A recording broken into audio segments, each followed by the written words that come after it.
Il s'agit de Roland Picot. C'était quelqu'un de très connu sur le territoire, en particulier dans le milieu enseignant. Cela dit, depuis le début de l'année et surtout en l'espace de 2 mois, c'est le 3e accident mortel sur nos routes. Je vous propose cette enquête de Mélodie Sionnet et Nicolas Surgy. Les faits se sont déroulés hier lundi, peu après 15 heures au niveau de la station-service de Haatofo dans le sud. Collision entre deux roues motorisées. Sohané, qui attendait pour faire le plein, a assisté à la scène. Le Popalami est arrivé par là. Et moi, j'étais assis là-bas au niveau de la station. Il arrive assez vite, il m'a fait signe de la main. Vélio, lui, était venu au magasin. Il était en train de repartir et de s'engager sur la route. Mais trop tard, ils se sont percutés. On a tout de suite réagi. On a appelé les secours du magasin.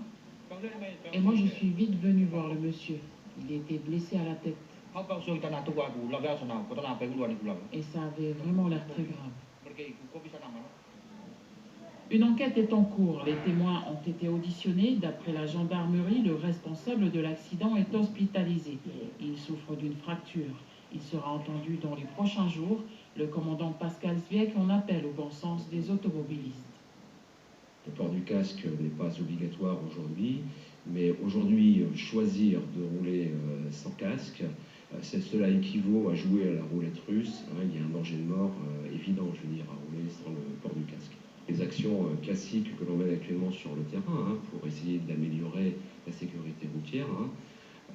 Voilà, donc on en appelle après aux usagers de la route, je veux dire, à leur bon sens, pour qu'ils se protègent un maximum. Depuis le début de l'année, on recense 11 accidents de la circulation routière. Quant à celui-ci, c'est le 3e mortel en seulement l'espace de 2 mois. Et 2 concernés des scooters. L'année la plus meurtrière reste 2010 avec 9 tués sur nos routes.